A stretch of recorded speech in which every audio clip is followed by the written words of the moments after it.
Le petit matin enveloppait encore la ville dans une étreinte froide lorsque René se réveilla au son de son réveil. Sa chambre, petite et modestement décorée, renfermait les rêves et les espoirs d'un avenir meilleur. Se levant du lit, elle s'habilla rapidement, laissant son regard se poser brièvement sur la photo de sa mère, Marine, sur la table de chevet. L'image lui souriait en retour, un rappel constant de la raison de chaque sacrifice. Et juste un autre jour, maman, murmura René, avant de sortir silencieusement de la chambre qu'elle partageait avec Marine dans leur modeste appartement.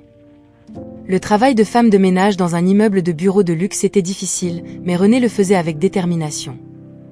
Elle savait que chaque étage qu'elle nettoyait, chaque poubelle qu'elle vidait, la rapprochait un peu plus de son objectif, devenir infirmière. Le quart de nuit lui permettait d'assister aux cours d'infirmière pendant la journée, même si la fatigue était constante dans sa vie. Au milieu d'un couloir impeccablement propre, René se permit un moment de pause, fermant les yeux et s'imaginant dans un avenir pas si lointain, portant l'uniforme d'infirmière, pas de femme de ménage. Ce rêve était ce qui la maintenait debout, la force qui la poussait en avant. « René, tu rêves encore debout ?» La voix du concierge, Monsieur Lopez, la ramena à la réalité avec un sourire gentil.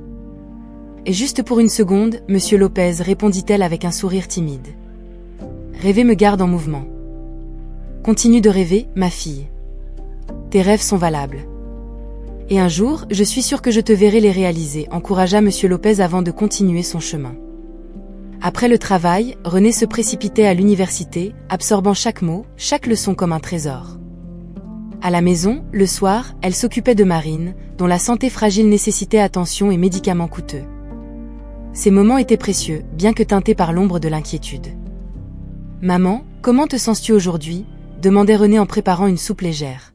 « Mieux maintenant, ma chérie, avec toi ici, répondait Marine, son regard fatigué s'illuminant d'amour pour sa fille. Et ainsi les jours passaient, chacun une répétition du précédent, chacun rapprochant René un peu plus de ses rêves. Cependant, la détermination de René était inébranlable. Elle savait que, aussi longue que fût la route, l'espoir et l'amour qu'elle partageait avec sa mère étaient la véritable force motrice derrière ses sacrifices quotidiens. Au début d'une nouvelle phase, René parcourt les couloirs de l'hôpital avec un mélange de nervosité et d'attente. Son uniforme d'infirmière, encore neuf et sans trace du temps, symbolise la réalisation d'une partie de son rêve. Cependant, les défis auxquels elle serait confrontée à l'intérieur de ces murs lui étaient encore inconnus. Sa première rencontre avec Sébastien, le responsable des infirmiers, ne fut pas des plus encourageantes.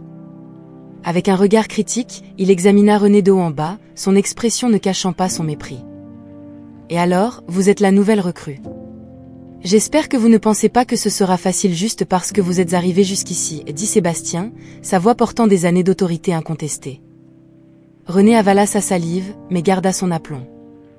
Je suis là pour apprendre et contribuer de la meilleure façon possible, répondit-elle, essayant de cacher le tremblement dans sa voix.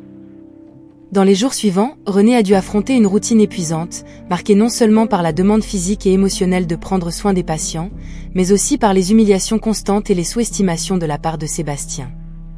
Il semblait prendre un plaisir cruel à pointer chaque petite erreur, chaque hésitation, transformant les jours de René en un test de résistance et de patience.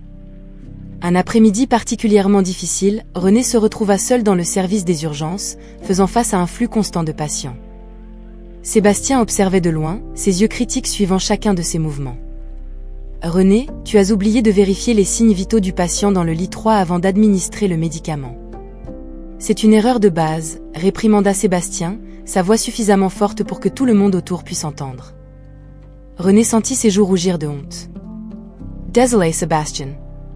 Ça ne se reproduira pas, murmura-t-elle, luttant contre les larmes de frustration qui menaçaient de couler.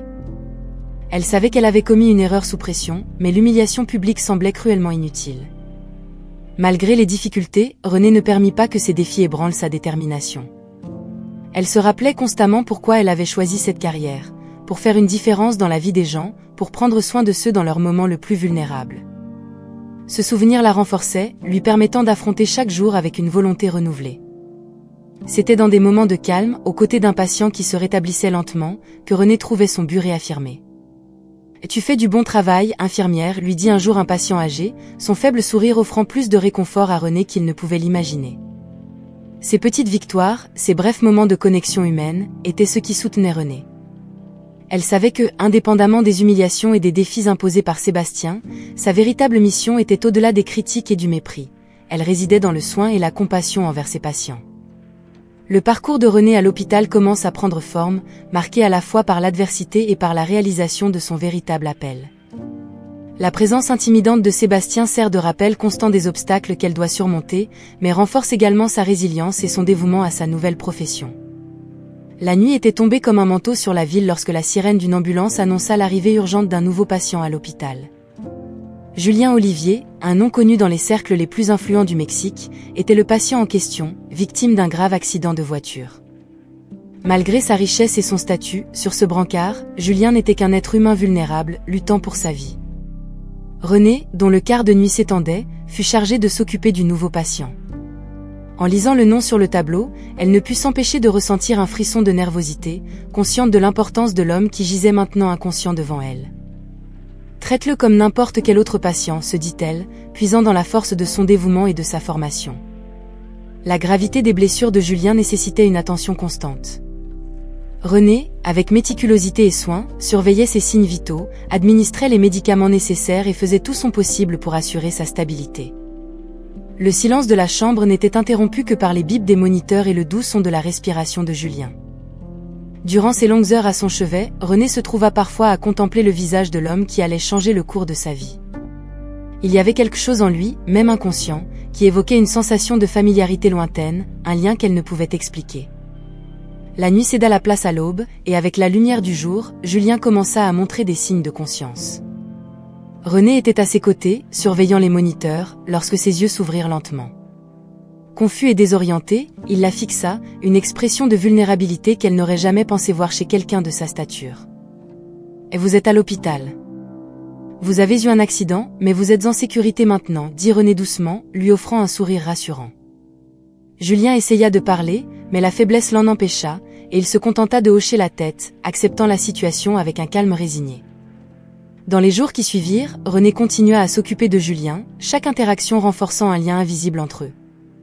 Elle observait comment il affrontait sa récupération avec détermination, malgré la douleur et l'inconfort. Julien, quant à lui, voyait en René une figure de compassion et de professionnalisme, un contraste rafraîchissant avec le monde des affaires calculateur auquel il était habitué. C'est lors d'une de ses visites, alors que René ajustait la perfusion, que Julien parla, sa voix encore faible mais claire. « Merci » et dit-il, la regardant droit dans les yeux. « Pour tout. » Ces mots simples, empreints de sincérité, touchèrent René d'une manière qu'elle n'avait pas prévue. Elle hocha simplement la tête, souriant, sans savoir que ce moment marquerait le début d'un voyage partagé qui révélerait des secrets et changerait des vies. La récupération de Julien Olivier suivait son cours, une bataille quotidienne contre les séquelles laissées par l'accident. Pendant ce temps, René faisait face à ses propres luttes à l'hôpital, essayant de préserver son intégrité et sa compassion dans un environnement souvent peu accueillant. L'épicentre de cette froideur était Sébastien, dont l'autorité en tant que responsable des infirmiers était souvent exercée à travers critiques et humiliations. Lors d'un après-midi particulièrement tendu, Sébastien trouva une nouvelle occasion d'exercer son pouvoir. René, dans un rare moment de négligence, fit une petite erreur en enregistrant les médicaments d'un patient. C'était tout ce dont Sébastien avait besoin. « C'est inacceptable, René. Votre incompétence pour écouter des vies, » vociféra Sébastien, ses paroles résonnant dans le couloir, attirant les regards curieux et inquiets des autres employés et patients. René, debout, ressentit chaque mot comme un coup, sa confiance habituelle vacillant sous le poids de l'examen public. C'est à ce moment-là, avec la tension dans l'air presque palpable, que l'inattendu se produisit. Julien, qui avait commencé à se promener dans les couloirs de l'hôpital dans le cadre de sa récupération, s'approchait accompagné d'un aide. La voix de Sébastien l'attira, et ce qu'il vit en arrivant fut René, une présence si constante et douce dans sa convalescence, injustement réprimandée. D'un geste discret, Julien renvoya l'aide et s'approcha d'un pas assuré, sa présence adoucissant immédiatement l'atmosphère. Est-ce vraiment nécessaire, Sébastien? Sa voix, bien que plus faible que d'habitude en raison de sa convalescence, portait une autorité incontestable. Sébastien, surpris par l'intervention, hésita. La réputation de Julien en tant qu'entrepreneur à succès et influe au Mexique était bien connue, et le défier publiquement n'était pas une option viable. Je voulais juste exprimer mes préoccupations concernant les normes de notre service, bafouilla Sébastien, visiblement mal à l'aise. Julien garda son regard fixe. Ah, il y a des façons de le faire sans manquer de respect ou humilier. J'espère qu'à l'avenir, nous pourrons adopter une approche plus constructive, dit-il avant de se tourner vers René. Et vous faites un excellent travail, ne laissez personne vous faire penser le contraire. Les paroles de Julien offrirent à René non seulement le soutien dont elle avait besoin à ce moment-là, mais aussi initièrent un changement significatif à l'hôpital. L'intervention d'une figure aussi respectée en défense d'une infirmière suscita des réflexions parmi le personnel et l'administration sur la culture de travail et le traitement des employés. Pour René, ce moment dépassa le simple soutien à une infirmière attaquée. C'était une affirmation de sa valeur et un rappel de pourquoi elle avait choisi la profession infirmière. Elle ressentait une profonde gratitude envers Julien, non seulement pour sa défense, mais aussi pour raviver la flamme de sa passion pour le métier. Le réveil de Julien pour défendre René marque non seulement un tournant dans la dynamique de l'hôpital, mais renforce également les liens entre les deux personnages. À travers cette action, Julien change non seulement la perception de René d'elle-même et de sa place à l'hôpital, mais sème également les premiers doutes sur les véritables motifs derrière sa défense passionnée, ouvrant la voie à des révélations qui transformeront leur vie. Alors que les jours se transformaient en semaines, la relation entre Julien et René fleurissait sous les auspices de la gratitude et du respect mutuel. Julien, désormais dans une phase plus avancée de sa récupération, cherchait souvent la compagnie de René, impatient de leur conversation allant des banalités quotidiennes aux réflexions plus profondes sur la vie et les rêves. C'est lors d'une de ces conversations, dans un moment calme en début d'après-midi, que Julien remarqua un délicat pendentif en forme d'infini autour du cou de René. Le bijou semblait émettre sa propre lumière sous la douce clarté entrant par la fenêtre de la chambre d'hôpital. « Ce pendentif est très joli », commenta Julien, son regard fixé sur le bijou. Touché par l'intérêt, René prit le pendentif avec des doigts délicats. « C'était un cadeau de ma mère », expliqua-t-elle, un doux sourire aux lèvres. Elle a dit que cela représente l'amour infini entre nous, que peu importe ce qui arrive, nous sommes toujours connectés. Les mots de René résonnèrent en Julien avec une force qu'il n'avait pas anticipée. Le pendentif était identique à celui qu'il avait offert à Marianne, son amour de jeunesse, un symbole de l'amour éternel qu'ils s'étaient juré l'un à l'autre. La coïncidence était troublante, provoquant une tempête d'émotions et de souvenirs depuis longtemps enfouis. « Puis-je » demanda Julien, tendant la main avec hésitation. D'un signe de tête, René lui permit d'examiner de plus près le pendentif. Le contact du métal froid sous ses doigts raviva des souvenirs d'une époque plus simple, avant que les circonstances ne les séparent brutalement. Ce moment fut un tournant pour Julien. Le soupçon que le destin avait entrelacé leur chemin de manière plus profonde qu'il ne l'imaginait commença à se former dans son esprit. La possibilité que René puisse être sa fille, l'enfant que Marianne portait lorsqu'ils furent séparés, devint une idée qu'il ne pouvait plus ignorer. Dans les jours qui suivirent, Julien se retrouva partagé entre la joie de la découverte et la crainte des implications. Comment aborder un sujet aussi délicat? Et si ses soupçons étaient erronés? L'incertitude pesait sur lui, mais le besoin de connaître la vérité était devenu une force motrice irrésistible.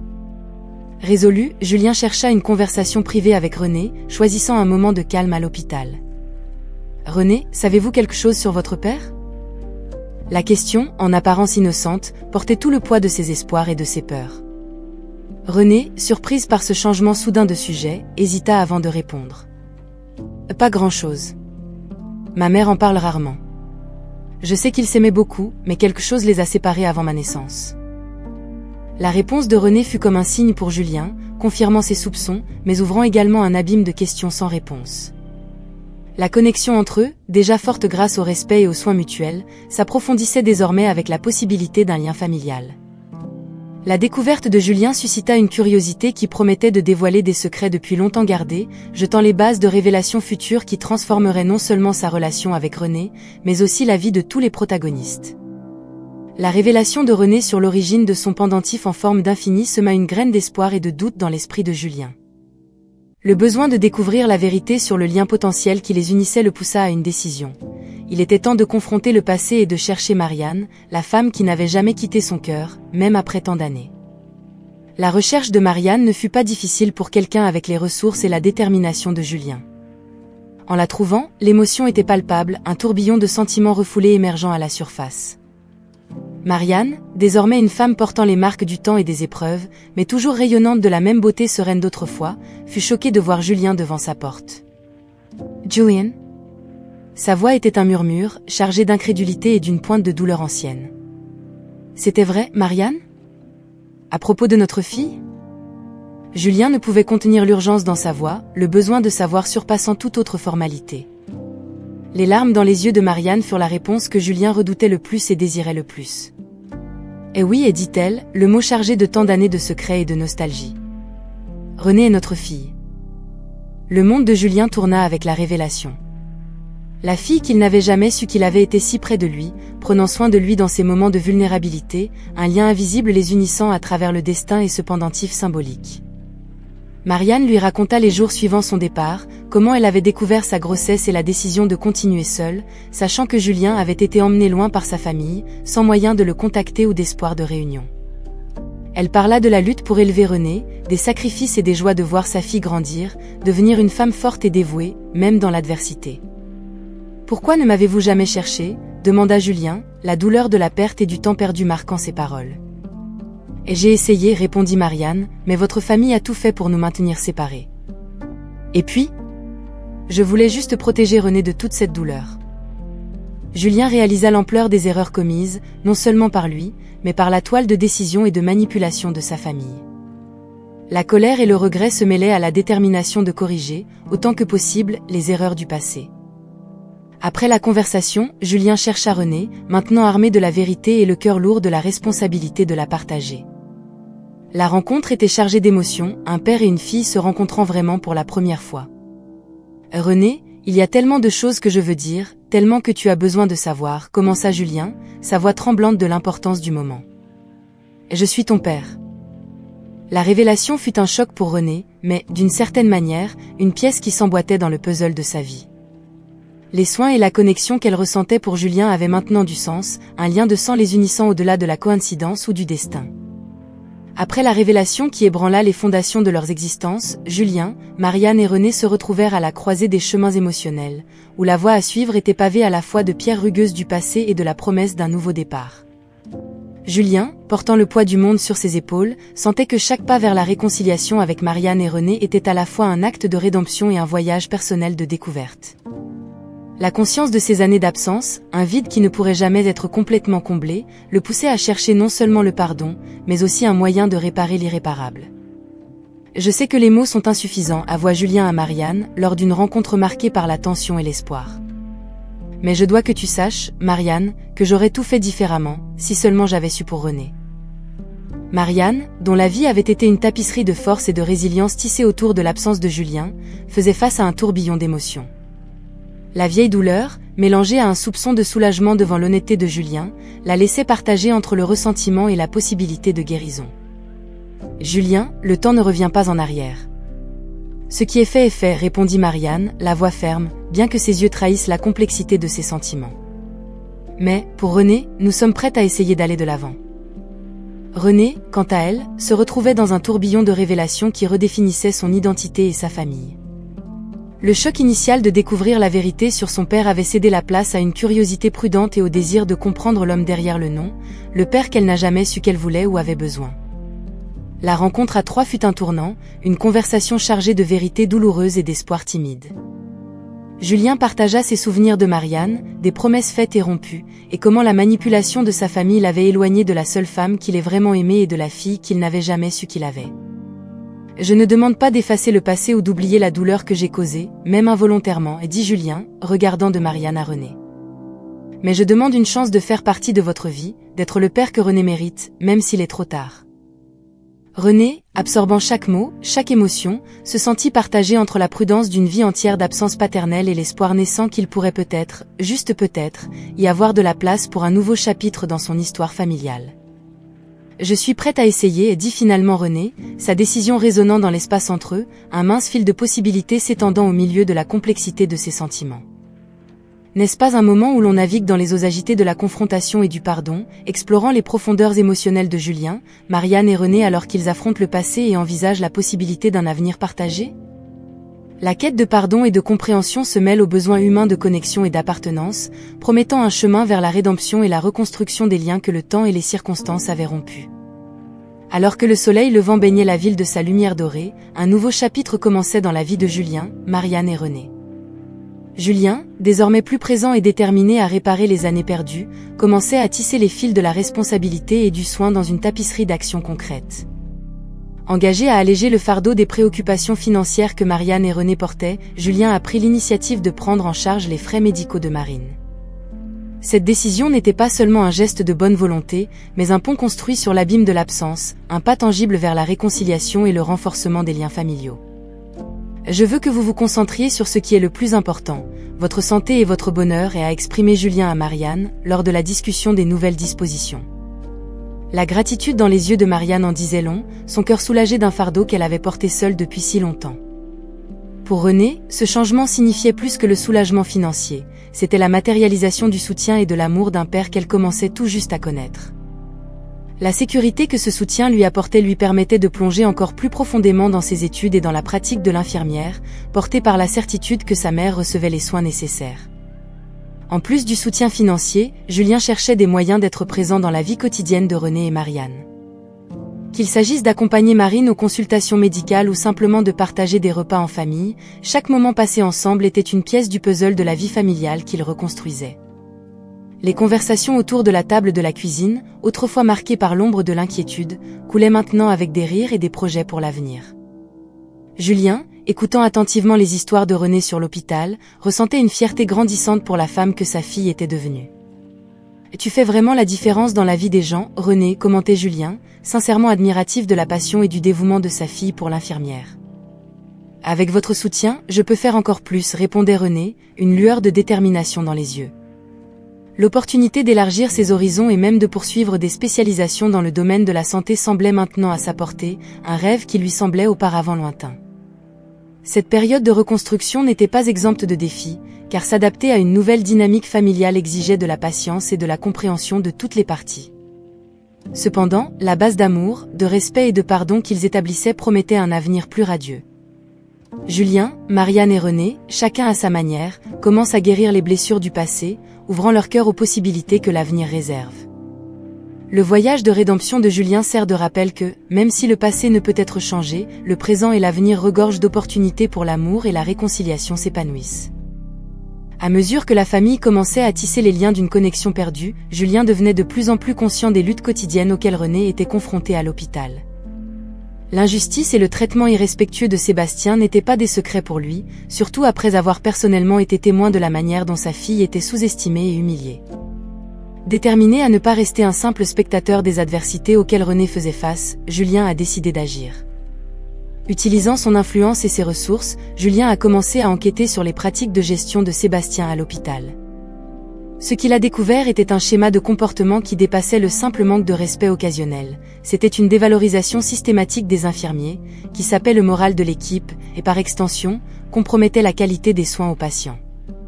Armé de preuves concrètes et du témoignage de plusieurs personnes, encouragées par son initiative, qui sont venues publiquement partager leurs propres expériences, Julien a programmé une réunion avec la direction de l'hôpital.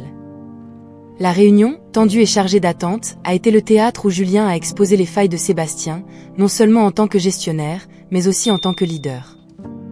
Et un leadership qui inspire la peur et le manque de respect n'est pas du leadership, et a argumenté Julien, sa voix ferme reflétant sa conviction. C'est une tyrannie qui compromet l'intégrité de toute l'institution. La direction de l'hôpital, confrontée aux révélations et à la pression d'une personnalité publique aussi influente que Julien, s'est vue contrainte d'agir.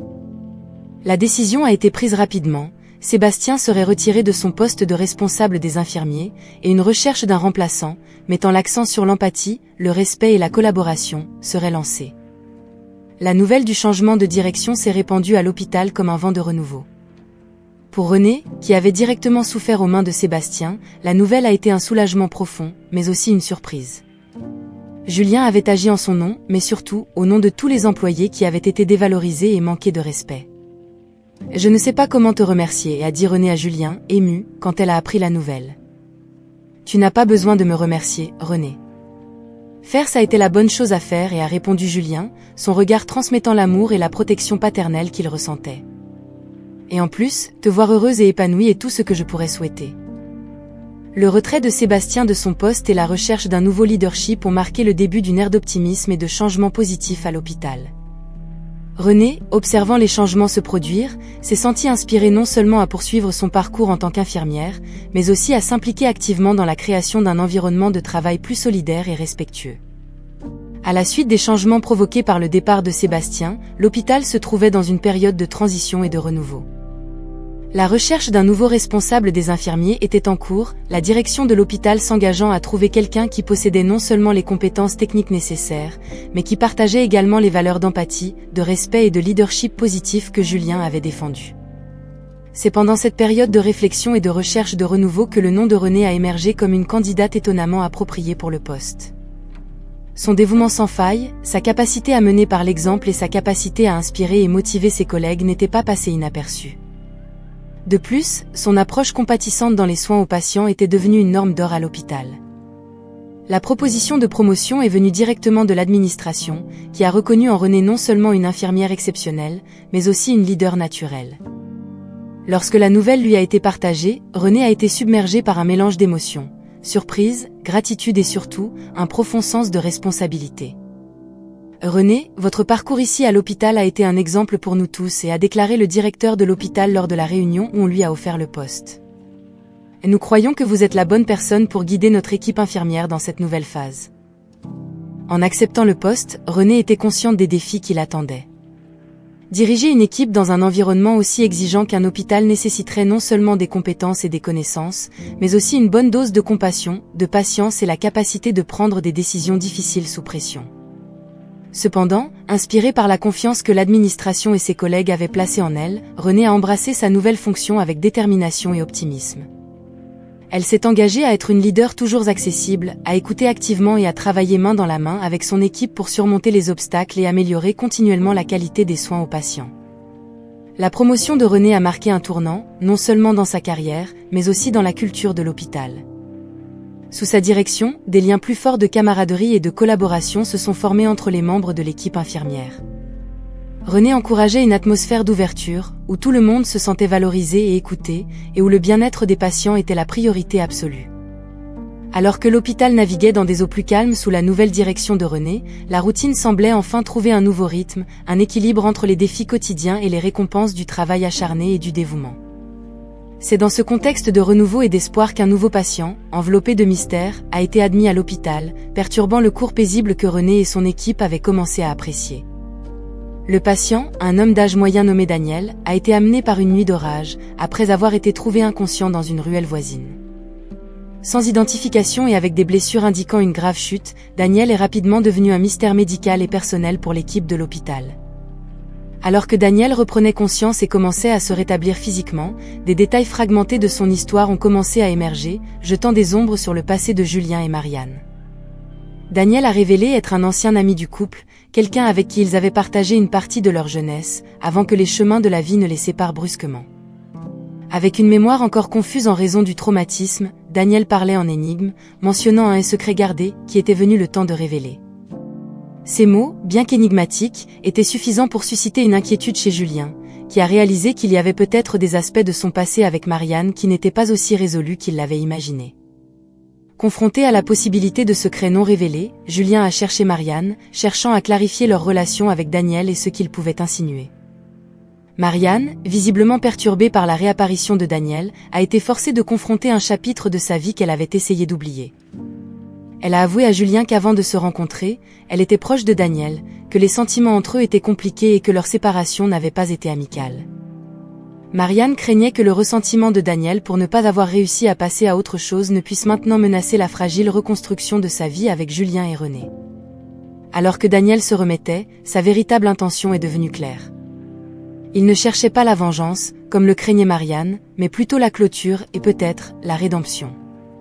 La vie l'avait emmené sur un chemin de regrets et de pertes, et retrouver Julien et Marianne était un rappel douloureux des erreurs du passé et des choix qui avaient façonné son destin. La dernière rencontre entre Daniel, Julien et Marianne était chargée d'émotions, un entrelacement complexe du passé et du présent, où des mots depuis longtemps gardés ont enfin été prononcés. Daniel a demandé pardon pour sa part dans la douleur qu'il avait causée, un geste qui, bien qu'il n'efface pas les cicatrices du passé, offrait un chemin vers la guérison. Alors que les pièces du passé commençaient à s'emboîter, une vérité choquante émergeait des ombres, projetant une nouvelle lumière sur les événements qui avaient conduit Julien à l'hôpital. Daniel, le patient mystérieux dont l'arrivée avait rouvert des chapitres depuis longtemps fermés de la vie de Julien et Marianne, s'est révélé être non seulement une figure du passé, mais aussi l'architecte de l'accident qui avait failli coûter la vie à Julien. La révélation est venue une nuit où la tempête extérieure reflétait la turbulence à l'intérieur de l'hôpital. Daniel, maintenant physiquement rétabli, a demandé la présence de Julien, Marianne et René pour une réunion qui promettait de révéler des vérités cachées. Avec la pièce éclairée uniquement par la lumière intermittente des éclairs, Daniel a commencé à dévoiler l'enchaînement d'événements qui avaient abouti à sa quête de vengeance. Je n'ai jamais surmonté ce qui s'est passé entre nous, Marianne. Et voir Julien prendre ma place, c'était trop pour moi à supporter, a avoué Daniel, sa voix chargée d'un mélange de regrets et de ressentiments anciens. Julien, Marianne et René écoutaient en silence, chaque mot de Daniel apportant une douleur et un choc profond.